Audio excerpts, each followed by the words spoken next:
അല്ലെങ്കിൽ ആരാണ് പറഞ്ഞത് ദുൽഹജ്ജ് മാസം 1 എന്ന് അറിഞ്ഞു കഴിഞ്ഞാൽ പിന്നെ 1 മുതൽ 10 വരെയുള്ള ദിവസങ്ങളിൽ സൂറത്തുൽ ഫജ്ർ മുടങ്ങാതെ പാരായണം ചെയ്യണമെന്നും അങ്ങനെ പാരായണം ചെയ്താൽ കോടിക്കണക്കിന് പാപങ്ങൾ ഉണ്ടെങ്കിലും അതൊക്കെ കരിച്ചു കളയുമെന്നും നമുക്ക് കാണാവുന്നതാണ്. എവിടെ കാണാവുന്നതാണ്? പഠിപ്പിച്ചത് ലോക മുസ്ലിമീങ്ങളുടെ നേതാവായ സയ്യിദുനാ റസൂലുള്ളാഹി സ്വല്ലല്ലാഹു അലൈഹി വസല്ലമ തങ്ങളാണ്. മൻ ഖറഅ സൂറത്തുൽ ഫജ്രി ഫിൽ ലയാലിൽ അശ്ർ ഗുഫിറ ലഹു. ആരെങ്കിലും ദുൽഹജ്ജിന്റെ ആദ്യത്തെ 10 ദിവസങ്ങളിൽ സൂറത്തുൽ ഫജ്ർ പാരായണം ചെയ്താൽ പാപമോചനമുണ്ടെന്ന് സയ്യിദുനാ റസൂലുള്ളാഹി സ്വല്ലല്ലാഹു അലൈഹി വസല്ലം. ആരാ ഹദീസ് ഉദ്ധരിച്ചത്? മഹാനായ സഅലബി റളിയല്ലാഹു തആല അൻഹു. ഈ ഹദീസിനെ കുറിച്ച് ഇമാമിങ്ങളുടെ വീക്ഷണം എന്ത്? മഹാനായ ഇബ്നു ഹജർ അൽ ഹൈതമി റളിയല്ലാഹു തആല അൻഹു തന്റെ ഫതാവൽ ഹദീസിൽ പഠിപ്പിക്കുന്നത് കാണാം. ഈ ഹദീസ് അനുസരിച്ച് നമുക്ക് കർമ്മങ്ങൾ ചെയ്യാം, കുഴപ്പമില്ല.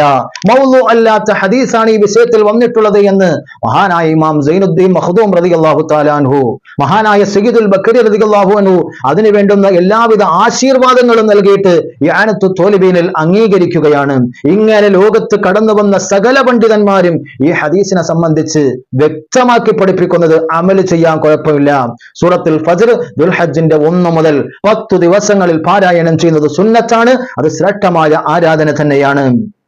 ഒരു സൽക്കർമ്മവും ചെയ്യാൻ സമ്മതിക്കാത്ത ചില ആളുകൾ എന്തേ ഇങ്ങനെ? അവർ മരണ വീട്ടിൽ ഖുർആൻ ഓതിക്കൂടാ, ഖബറിന്റെ ചാരത്ത് ഖുർആൻ ഓതിക്കൂടാ, ഒരു നല്ല സന്ദർഭങ്ങളിലും പരിശുദ്ധമായ ഖുർആൻ ഓതിക്കൂടാ. ഇങ്ങനെ മുടക്കം മാത്രം മുന്നിൽ കൊണ്ടുവരുന്ന ചില ആളുകൾ, സൽക്കർമ്മങ്ങളിൽക്കെല്ലാം മുടക്കമാണ്, നന്മകൾ ചെയ്യാൻ അനുവദിക്കാത്ത ചില ആളുകൾ.